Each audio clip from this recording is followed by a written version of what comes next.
Oi pessoal, tudo bem?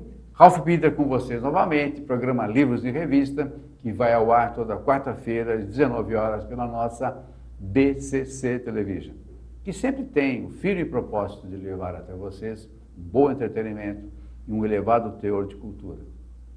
Cultura esta ficcional. Dentro de minutinhos, segundos de preferência, né, Roberto? Vamos receber o Roberto Giacundino, que trouxe ao mundo um livro de ficção muito interessante, um thriller forte, denso, com um final absolutamente diferente, muito eletrizante, que eu sei que vocês vão gostar do livro e também dele. Antes de passar para ele, eu quero agradecer novamente os trabalhos técnicos da Betânia, Luciana, Márcio, Verão, e também a Maria Estela Guedes, através do seu site www.v.com, nos insere em todo o universo lusófono.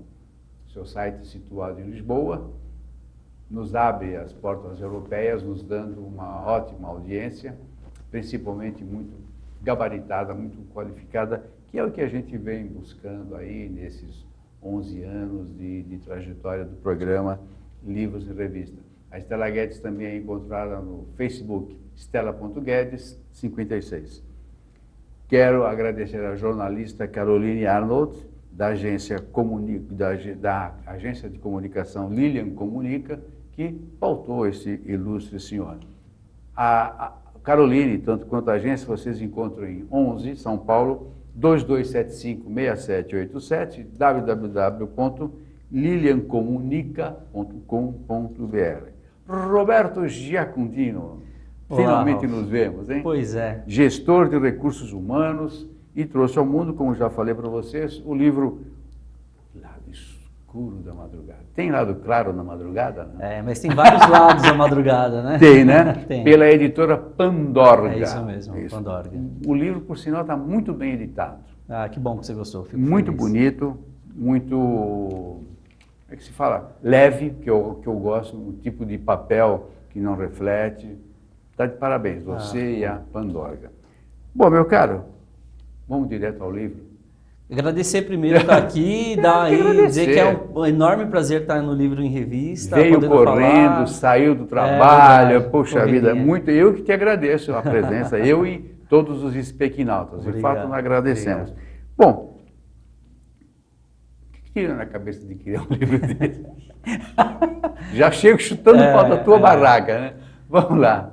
Um livro de suspense, de mistério, é o que eu gosto de ler, né? Sou fãzaço de Agatha Christie e demais escritores aí que a gente pode citar um monte de gente talentosa. Bem-vindo ao clube. Pois é, e aí depois de tanto ler, eu costumo dizer que normalmente você cria suas histórias, né? E aí você vai criar mais ou menos aquilo que você gosta de ler. Sou apaixonado pela cidade de São Paulo, então tinha que ser esse fundo mesmo, o pano de fundo tinha que ser essa cidade e... essas histórias elas vêm meio que completas, né? Você já pensa na trama, na reviravolta, e aí é colocar no papel. Foi o que eu fiz. Quando que você criou?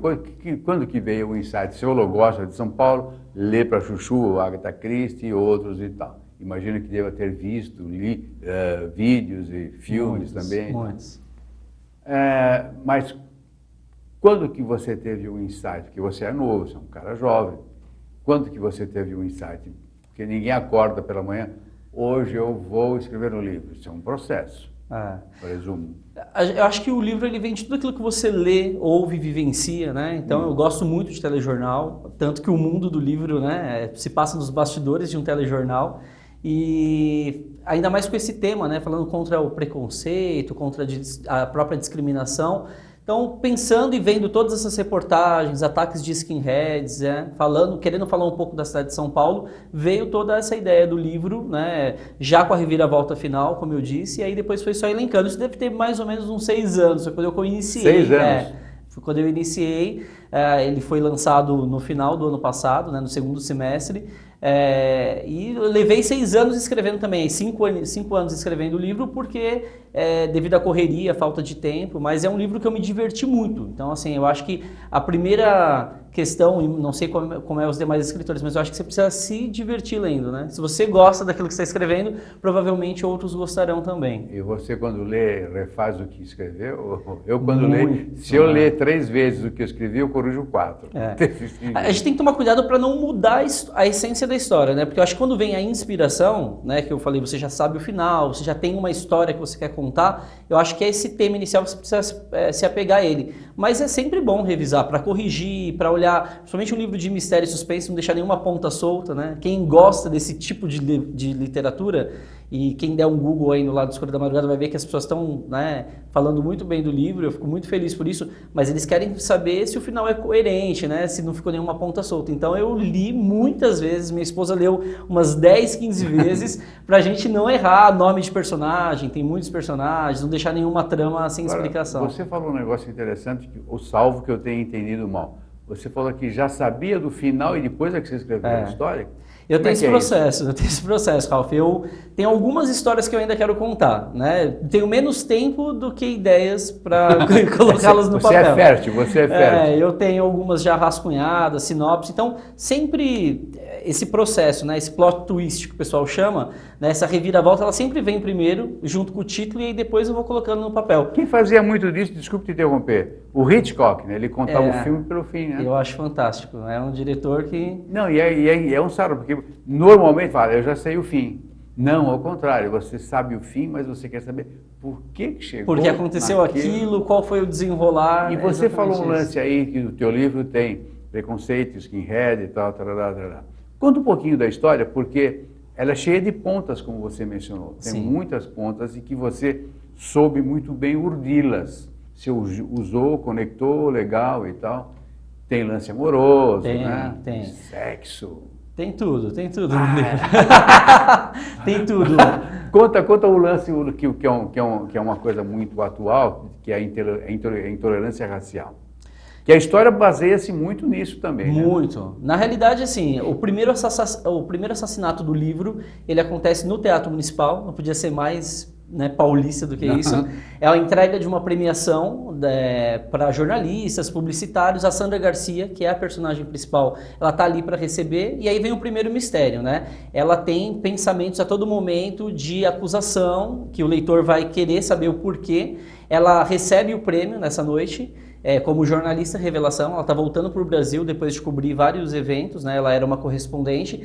E aí, quando ela recebe o prêmio, ela já pensa, né? O apresentador está ali dizendo, olha, ela é uma heroína, cobriu vários desastres. E ela pensa, o que ele sabe de mim? O que o país pensaria de mim se soubesse que eu matei uma pessoa? Então, esse é o primeiro grande mistério. É algo ligado ao passado dela, de muitos anos atrás. E nessa noite também ocorre um assassinato na entrega dessa premiação, um publicitário negro, né, que ganhou um prêmio também como publicitário da noite por uma peça que fala sobre a intolerância, todo tipo de intolerância, todo tipo de discriminação, não só o racial. Ele aparece com uma faca no peito e ela encontra uma abotoadura com uma suástica nazista perto do corpo. E aí começa o desenrolar da história, que eu não vou contar os spoilers, né? Mas assim, ela puxa esse gancho para falar, a polícia está dizendo que sumiu a carteira e o relógio de ouro, mas será que alguém entraria num lugar com tanta segurança só para roubar? E aí ela começa a visitar pubs de skinheads, ela entra... usa tecnologia, a gente estava falando um pouco antes aqui, Ralf, da tecnologia. Ela pede alguém que tem esse preparo, que é um hacker da emissora, né, uma pessoa que trabalha na área de TI, para entrar na Deep Web, que é a internet oculta, né, onde várias gangues aí trocam informações, tem coisas terríveis ali na... Pornografia... tudo que você possa imaginar. E aí ela consegue entrar na pista de uma gangue de skinheads, ela vai a campo, ela se modifica colocando uma peruca, né, tem aí um disfarce que acontece... E acontece uma aventura gigantesca nas madrugadas de São Paulo. Peruca e o rosto também. Peruca, né? O cara consegue rosto, transformar. A Sandra, ela tem 1001 utilidades, 1000 facetas. Ela é aquela repórter de campo, né? Apesar de agora estar atrás de uma bancada, ela gosta de investigar mesmo, de ir a fundo. E ela consegue desbaratinar aí uma série de acontecimentos que tinha por trás, que não é só relacionado à primeira morte. Então, quem quiser desvendar esse mistério tem que se aprofundar aí na história. Tem quanto? Acho que tem, que eu me lembro, umas 3, 4 mortes no contexto atual. Isso, a primeira morte é do publicitário, e aí ela começa a investigar e várias outras personagens da emissora começam a serem assassinadas também. Então, acontece pelo menos 5 mortes aí no desenrolar da história. Pelo menos 5, né? Tem a que faleceu num acidente lá, aquela... A Elsifane, que é uma apresentadora cômica, né? Ela é ex-noiva do publicitário que foi assassinado, e eles terminaram aí numa situação bem desastrosa, né? Eles não eram mais amigos, ela estava na noite do assassinato, ela também acaba morrendo depois, e aí a gente tem o maquiador da emissora, que também ajuda a Sandra no disfarce, ele também é assassinado, e aí vai acontecendo algumas mortes que estão interligadas e que tem um motivo muito forte para estar acontecendo, não necessariamente aquele que a gente imagina ao começar a história. Você fala o que a gente imagina justamente ligado aos skinheads. Os skinheads têm uma participação, mas o motivo por trás é muito maior, né? O motivo por trás é o que as pessoas precisam desvendar e o porquê que essas mortes estão acontecendo, né? Por que essas pessoas que algumas tinham contato, outras não tinham tanto contato, apesar de trabalhar na mesma emissora, então tem uma trama por trás. Porque isso revela que às vezes você trabalha com a pessoa, mas não a conhece. Não tem contato, né? Não está no dia a dia. Não, e mesmo que você conheça com contato e tal, por exemplo, tem as pessoas aqui da técnica que eu acabei de mencionar, nós nos vemos uma vez por semana. Não é então, no dia a dia, no cotidiano. Então você né? pode dizer, você conhece a pessoa, mas não convive com ela. Então você e todo mundo tem segredos, né, Ralf? Todo mundo tem a vida exposta e algumas pessoas têm mais segredos do que outras, né? Eu brinco que a minha vida é um livro aberto, meio pornográfico, mas está aberto, né? Está aberto. É que algumas pessoas mostram até a página 100 e o livro vai até a página 120, e o livro tem 380. Pois é. Então, será que é só a primeira parte desse livro que está exposta? Não, eu gostei também a maneira como eu estava falando no início. A maneira como você foi pesquisar as ruas, né? Não sei se você precisa pesquisar, você mora eu trabalhei durante 8 anos ali no centro, né? Então você conhece de frente bem. ao Mosteiro de São Bento, então todos os dias eu passava por aqueles lugares. E uma das coisas que as pessoas estão falando muito é isso, né? Os blogueiros, as pessoas que emitem opinião, que leram o livro, eles falam, não é só o cartão postal, não é só a Avenida Paulista, não é só o Ibirapuera. Ele falou do Shopping Light, que eu almoço ali, né? Ele falou do Vale do Anhangabaú, da Praça da República, então eu costumo dizer que ele serve como um guia também para São Paulo. Quem é de São Paulo vai se identificar e quem é de fora, que vê São Paulo nas novelas, seriados, vai curtir muito. E fica um lance meio romântico, né? No meio daquela sanguinolência toda. E São Paulo tem, né? Isso, né? São Paulo tem uma arquitetura bonita, tem uma história fascinante, né? E é interessante que nós, paulistas, não entendemos tanto a história quanto os caras que vêm de fora. É verdade. E a gente convive tão perto, tão do lado, próximo. Né? É verdade. E não... Poxa, você vai no centro da cidade, na Rua Boa Vista, no Lago São Bento, que tem Praça do Patriarca, que é mencionada. Praça do Patriarca, né? E tudo, que sofreu tantas alterações. Né? Você é verdade. Jovem ainda, mas eu fui office boy, eu vivia... E alguns estabelecimentos mantêm, né, esses traços. O Teatro Municipal é um deles, né? Todos os lugares que você mencionou me veio à mente quando eu trabalhava na rua, entregando correspondência. Você conhece bem ali também, né? Muito bem, conhecia né? muito bem. Não, conheço ainda, né? Apesar de que hoje você tem um pouquinho de medo de andar por esses lugares que, se você passar de manhã, corre o risco de ser assaltado. De noite é certeza. Então, fica meio problemático, né? Pelo centro ser um polo, né, das pessoas irem trabalhar, ainda tem muita movimentação. Eu gosto até de final de semana, às vezes ir, que é um pouco mais...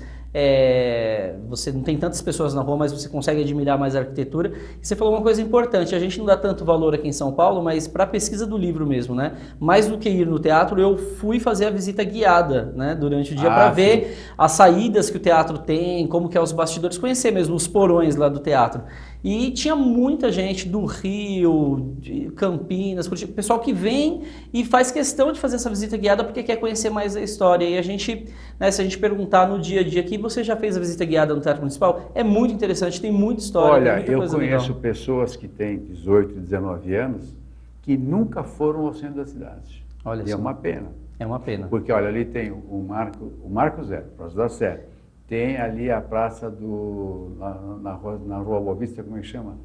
Onde que foi fundado São Paulo? Como é que chama aqui? Tem o Pátio do Colégio. Pátio do Pátio Colégio. do Colégio. Você anda 100 Ali é metros, fantástico, tá, o Mosteiro de É São história Bento. pura, né? Não, e tem aqueles prédios da Secretaria da Justiça, que são antiquíssimos, da própria Caixa Econômica Federal. Grande parte deles foram restaurados, né? Esses são patrimônio histórico, foram tombados, então assim, vale a pena visitar porque você encontra lugares assim que você volta uns 100, 200 anos aí no tempo e é bem bacana, eu aconselho. Não, e felizmente estão sendo restaurados, como você falou, ficando mais apresentáveis e mais visitáveis mesmo. E é uma pena que a gente não... Talvez agora com a internet a gente consiga recuperar um pouco, se não vai fisicamente, mas você vai ver, acompanha a história. Verdade.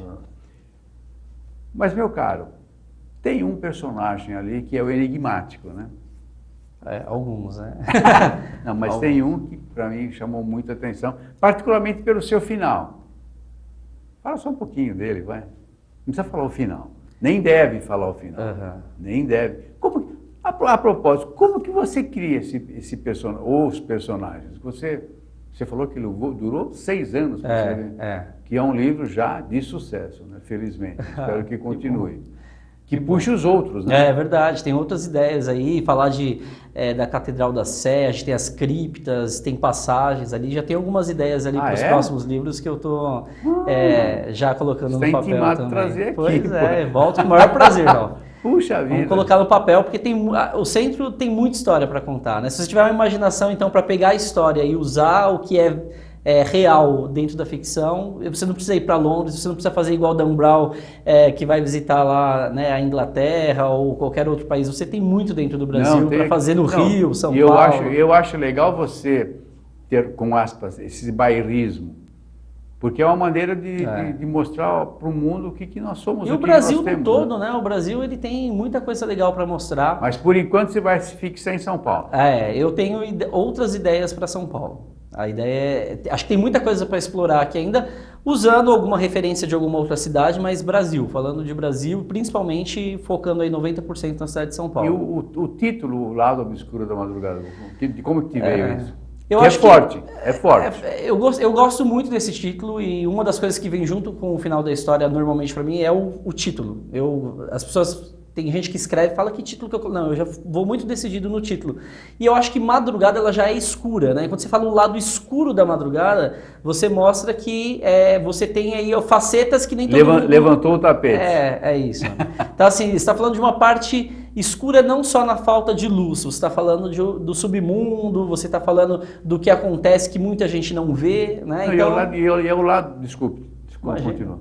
Então assim, esse lado que, quando a gente está dormindo, está acontecendo, São Paulo não dorme, né? A gente tem hoje em dia academias 24 horas, a gente tem tanta coisa que fervilha na madrugada e a história do livro... Padaria, 24 horas. Padaria, você tem um mundo acontecendo na madrugada, então... Toda essa história pode estar acontecendo, histórias até mais interessantes ou mais arriscadas nesse momento de madrugada. E eu levei para um lado assim mais surrealista, o lado obscuro das pessoas. Exatamente isso. Eu não posso imaginar o que te passa pela cabeça com relação a terceiras pessoas. Não sei o que você está pretendendo assaltar um banco. É verdade. Porque você conhece... E nem todo mundo se conhece 100%, mas você conhece com mais amplitude a sua pessoa, né? Você não consegue descrever o outro e garantir 100% o outro. Mas você ligou todas essas pessoas, no final, fantástico. Então, eu acho que o personagem ele tem que criar vida, né? Você não pode, é o que eu digo... Não que seja proibido, mas eu não gosto de colocar uma biografia. Então tem muita gente que fala, mas por que Sandra Garcia? Quem que é a Sandra Garcia? Gente, Sandra Garcia é um personagem, né? Quem que é o Fábio? Então você precisa agir no momento que você está escrevendo como aquele personagem agiria, né? Então ele tem que ter atitudes daquele personagem, você não pode se autobiografar. Então eu acho que é dar vida, é criar um mundo, né? Ainda que pequeno ali, você dá vida, personalidade, e se esse tem essa personalidade, ele vai, né, com essa personalidade atuar dessa forma, agir dessa forma. É um trabalho um pouco mais complexo. Eu tenho um amigo que quando ele cria o personagem e está escrevendo o personagem, ele entra em transe. Ele vai embora, ele incorpora o personagem. É difícil sair, inclusive. Ele sofre muito com isso. Caramba. Chega um momento que você já está só realmente o dedo ali digitando, porque você já está com a história pronta. E eu acho que o processo de escrever é uma parte de transferir para o papel. Mas quando você está criando a história, eu penso na história sempre. Então, as próximas histórias que eu vou escrever, eu estou sempre ali pensando, mas como que aconteceria? Então, quando você para escrever, você já criou, a cena já está pronta, você já tem a reação do personagem. Dificilmente eu sento para escrever e agora? O que eu vou colocar aqui? Não, já tem muita coisa batendo ali. Nunca te deu esse branco? Eu acho que durante o processo, quando você tem um fato muito importante que vai acontecer lá na frente da história, você quer tanto chegar lá que você pode criar esse bloqueio. E eu passei por isso algumas vezes. Então, se você perceber o livro, a cada 2 páginas ele tem um acontecimento que no final do capítulo é um gancho que a pessoa fala, caramba, eu não esperava isso, aí vem o próximo capítulo. E essa é uma outra coisa que eu gostei do o teu capítulo é rápido. É isso. Ele é curto. É exatamente para não ter esse branco, porque eu gosto de leituras que termina um capítulo, você fala, não acredito que aconteceu isso, e aí vem outro capítulo com outro personagem, quando termina você já esqueceu o outro, você fala, não acredito que aconteceu isso, e então você vai intercalando as histórias e aí te leva a virar as páginas, né? A não abandonar o livro, né? Essa é a ideia. E quando que você escreve? Porque você trabalha o dia inteiro fora de casa. Trabalho bastante. E no trabalho, eu imagino, pelo que eu sei, né? você não tem tempo nem para se coçar, né? Aliás, hoje em dia ninguém mais tem. Ninguém tem. E qual é o teu ritmo de escrita? Ou seja, fala, pessoal, joga o Marley, né? Como você tem um cachorro. O Scooby. O Marley se foi, já estava velhinho, ficou só o Scooby. Ficou o Scooby. Scooby. A ideia é você usar um feriado, você usar uma madrugada, você conseguir ganhar tempo, porque tempo ninguém tem. Sobrar tempo não vai sobrar. Isso é um fato que com certeza você vai perceber no momento que você começar a escrever. Então você tem que se dedicar e acreditar que você vai ter tempo para aquilo. E você faz de madrugada? Eu faço de madrugada, final de semana. E a tua esposa escreve também? Minha esposa não escreve. Minha esposa é psicóloga, ela ajuda na revisão, ela ajuda na leitura. Puxa vida, que beleza. Bom, meu caro, estamos encerrando, infelizmente, tá? Eu quero agradecer a corrida que você fez para vir até aqui. Obrigado, eu agradeço demais. O tempo que você te marcou tanto tempo atrás que eu estava na expectativa de vir aqui e poder bater esse papo presencial. E fica já intimado para trazer o próximo. Né? Vamos voltar, vamos sim, com certeza. Agradeço demais.